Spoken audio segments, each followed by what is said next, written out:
Delivery കഴിഞ്ഞൊരു 45 days കഴിഞ്ഞപ്പോൾ തന്നെ ഞാൻ ഏകദേശം എൻ്റെ വർക്കൊക്കെ പയ്യെ സ്റ്റാർട്ട് ചെയ്തിട്ടോ. കാര്യം ഞാനൊരു മേക്കപ്പ് ആർട്ടിസ്റ്റാണെന്ന് നേരത്തെ പറഞ്ഞല്ലോ. നമുക്കെല്ലാം പ്രീബുക്ക്ഡായിരുന്നു. അപ്പോൾ ബ്രൈഡൽ ട്രയൽസും എല്ലാം കൊടുക്കാനായിട്ട് നമുക്ക് ടൈം വേണമല്ലോ. അപ്പോൾ ഒരു ബ്രസ്റ്റ് ഫീഡിങ് മദർ എന്നുള്ള നിലയ്ക്ക് കുറേ നല്ല രീതിയിൽ കഷ്ടപ്പെടേണ്ടി വരും. കാര്യം എന്താ വെച്ചാൽ കുട്ടിക്ക് ബ്രസ്റ്റ് ഫീഡ് ചെയ്യണം, പിന്നെ നമ്മൾക്ക് മിൽക്ക് പമ്പ് ചെയ്ത് വെക്കണം, അങ്ങനെ കുറേ കാര്യങ്ങൾ നമ്മൾ ചെയ്യണമല്ലോ. അപ്പം അങ്ങനെയുള്ള കാര്യങ്ങളുടെ ഇടയിലും ഫാമിലി സപ്പോർട്ട് കൊണ്ട് മാത്രം കേട്ടോ നമ്മളിത് മുന്നോട്ട് കൊണ്ടുപോകുന്നത്. നമ്മളെ തന്നെ പുഷ് ചെയ്യുക, അപ്പോൾ യൂണിവേഴ്സും അതിനെ സപ്പോർട്ട് ചെയ്യും. അങ്ങനെയാണല്ലോ ആൽക്കമിസ്റ്റിൽ വരെ പറഞ്ഞിട്ടുള്ളത്. അതൊരു സത്യം മാത്രം കേട്ടോ. അപ്പോൾ ഞാൻ യൂസ് ചെയ്തിരിക്കുന്ന ഗ്ലിസറിൻ പനിനീരും കൂടിയാണ്. ഈ മഞ്ഞ സമയത്ത് ഉണ്ടാകുന്ന ഇച്ചിങ്ങും സ്കിൻ പ്രോബ്ലംസ് ഉണ്ടല്ലോ, അതിനൊക്കെ മാറ്റാനായിട്ട് വളരെയധികം ഈ ഐറ്റം ഹെൽപ്പ് ചെയ്യും കേട്ടോ. ഞാൻ കുറേ നാളുകളായിട്ട് യൂസ് ചെയ്യുകയാണ്. അപ്പോൾ ഞാൻ പയ്യെ ഒരുങ്ങാണ് പോകാൻ വേണ്ടിയിട്ട്. നമ്മളൊരു ബോട്ടിൽ വാട്ടർ മാത്രം കേട്ടോ നമ്മൾ എടുക്കുന്നത്. അതിനുള്ള ടൈം ഉണ്ടായിട്ടുള്ളൂ.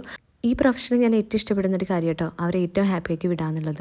അപ്പോൾ ബ്രൈഡ് എനിക്ക് ഗിഫ്റ്റൊക്കെ ആയിട്ടാണ് വന്നിരിക്കുന്നത്, ഒരു കേരള സാരി കേട്ടോ. അങ്ങനെ തികച്ച് ഹാപ്പിയും സാറ്റിസ്ഫൈഡ് ആയിട്ട് ഞാൻ തിരിച്ച് വീട്ടിലേക്ക് മടങ്ങുകയാണേ.